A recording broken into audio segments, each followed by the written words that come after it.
Level 1. Trash.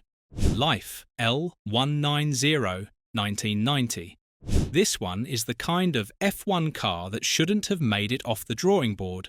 Built by a small Italian outfit with grand dreams and no realistic funding, it carried a bizarre W12 engine designed by Franco Rocchi, a configuration that had never been tried in Formula One before.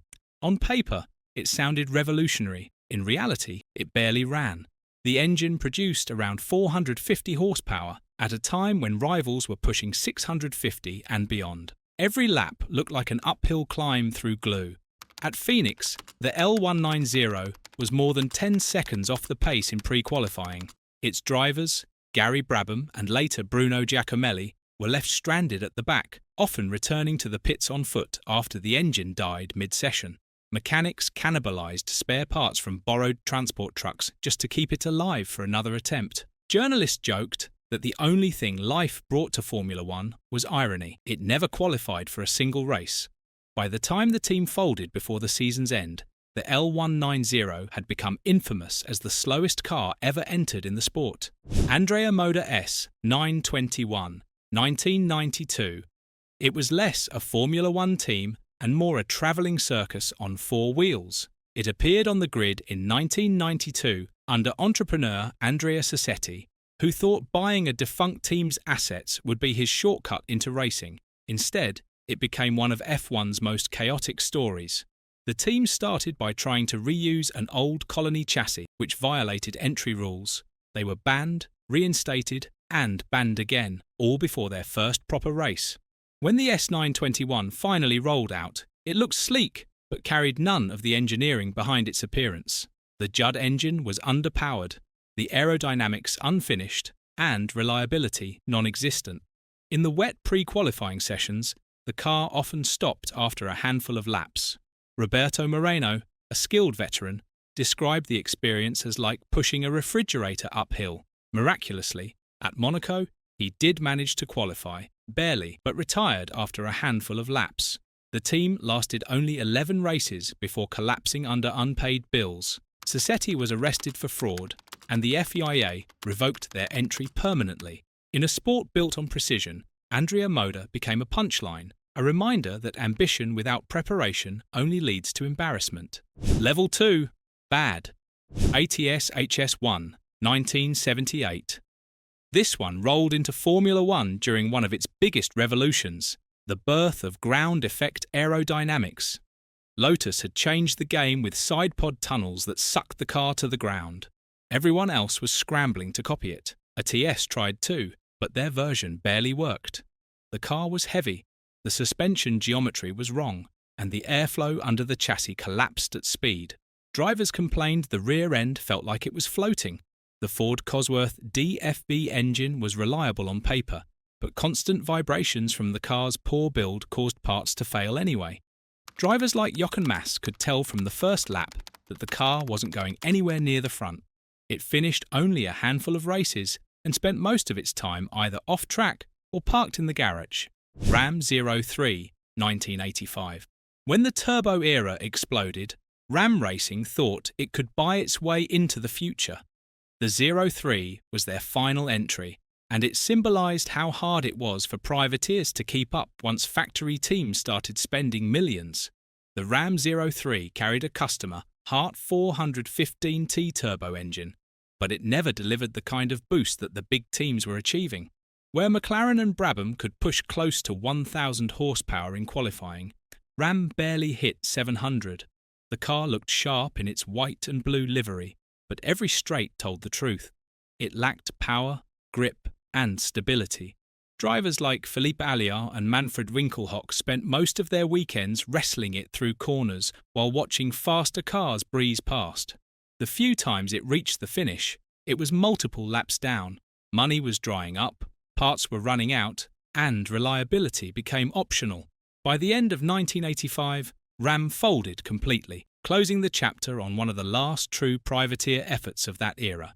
Level 3. Mid. McLaren MP4/4, 1988. This one was the kind of dominance Formula One hadn't seen before. It was brutally efficient, 15 wins in 16 races, two titans sharing the same garage and a design that looked like it was slicing through the air. Gordon Murray's low-slung chassis put the driver practically lying flat, improving aerodynamics and balance. Honda's RA168E turbo engine was the most refined of its kind, fuel limited to 150 litres and boost limited to 2.5 bar, yet still devastatingly quick. Ayrton Senna and Alain Prost could carry speed out of corners like they were running qualifying laps on every straight.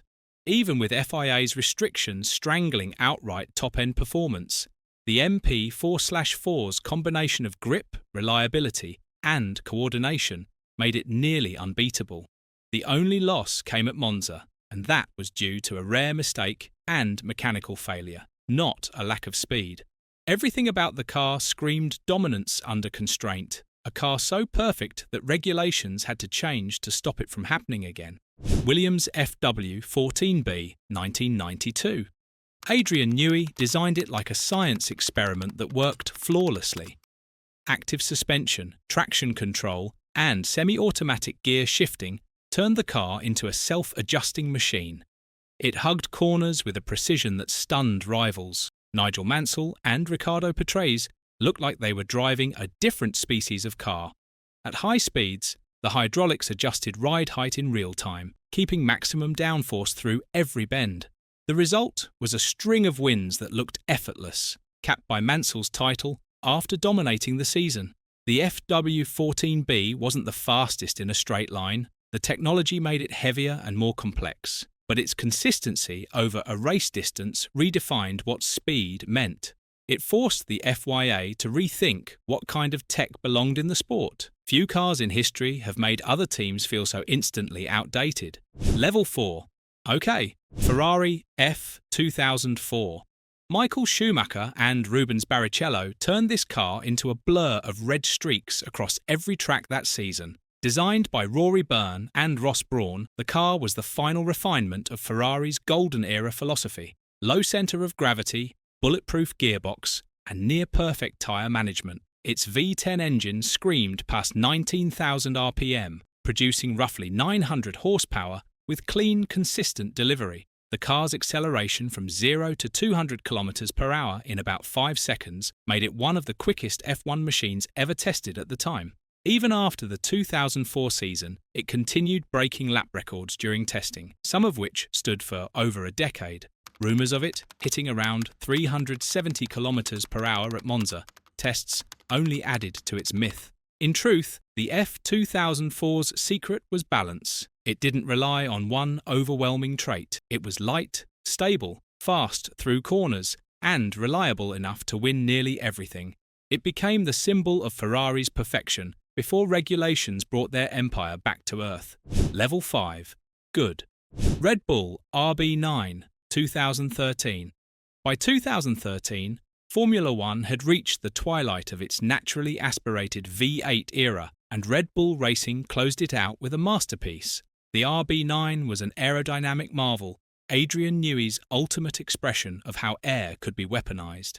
The car used a tightly packaged rear end and a clever exhaust-blowing design that sealed the diffuser for monstrous downforce. Sebastian Vettel turned that into a weapon of rhythm, winning 9 races in a row to seal his 4th straight championship. On the straights, it hit around 340 km per hour, but the real story was its cornering efficiency. Every lap looked like it was drawn with a ruler. The car handled transitions with no wasted movement, and its balance through high-speed sections was unmatched. Critics said it made races predictable, yet that was the point. Its perfection was repeatable. The RB9 was the last great V8-era car, and the one that forced the rest of the grid to rethink how aero and engine integration should work. Mercedes F1W05 Hybrid 2014. This one changed Formula One overnight. The switch to 1.6-litre turbo hybrid engines left most teams scrambling, but Mercedes arrived with a power unit years ahead of the competition. Its PU106A hybrid engine blended internal combustion and electric power so efficiently that it produced over 850 horsepower while using 30% less fuel. The secret weapon was the MGU-H, which captured turbo energy and eliminated lag. On circuits like Monza, the car could hit over 350 km per hour, and it barely sounded like it was working hard. Lewis Hamilton and Nico Rosberg made it a two-man battle for the title, while everyone else fought for scraps. The car's acceleration was immediate, and the recovery systems gave it relentless mid-corner thrust. Every time Hamilton floored it out of a turn, the sound of the turbo spooling became the anthem of a new era. Mercedes had mastered the hybrid formula from day one, and the W05's combination of reliability and efficiency laid the foundation for nearly a decade of dominance. Level 6. Great. Ferrari SF2004 2023. This one was a different kind of beast. Volatile, powerful, and, at its best, lightning quick on the straights. While rivals fought for stability, Ferrari found top speed dominance, regularly topping the Monza and Baku speed traps at over 340 km per hour. The car's low-drag design and aggressive power deployment made it a monster on long straights. Charles Leclerc used it to secure pole positions even when the Red Bulls were faster overall. The SF23's new engine mapping and lightweight gearbox allowed explosive acceleration, making it a serious threat on tracks that rewarded pure velocity. However, managing that speed came with complications. Tyre degradation and setup sensitivity limited its consistency. Still, in terms of raw pace, few could match its straight-line figures. It reminded fans that Ferrari's instinct for power engineering hadn't gone anywhere. The SF23 didn't win the title, but it gave Formula one of its loudest, most spectacular speed shows in years. Red Bull RB19 2023. They entered the 2023 season with a car that seemed to defy drag. Designed under cost cap restrictions, it still managed to find pace in every condition: dry, wet, high speed, or technical. Max Verstappen won 19 of 22 races, an achievement no driver or car had ever touched before. The RB19 suspension geometry and underfloor airflow gave it stability mid-corner that others couldn't match. DRS opened and it became a blur, up to 15 km per hour faster than anything behind it. Engineers described it as a car that refused to understeer, and Verstappen's feedback made it evolve race after race. The power unit, supplied by Honda, was reliable across the season with zero mechanical retirements. The RB19 reshaped modern F1 strategy. Teams stopped fighting for victories and started racing for best of the rest. For a full season, speed looked effortless, and Red Bull's engineering turned consistency into art. Level 7. GOAT. BAR-Honda 007 Bonneville prototype 2006. This one was built to answer a question: how fast can an F1 car really go without rules? Engineers stripped the car down, lengthened its gear ratios, sealed every aerodynamic gap, and bolted on custom Goodyear tyres for the salt flats.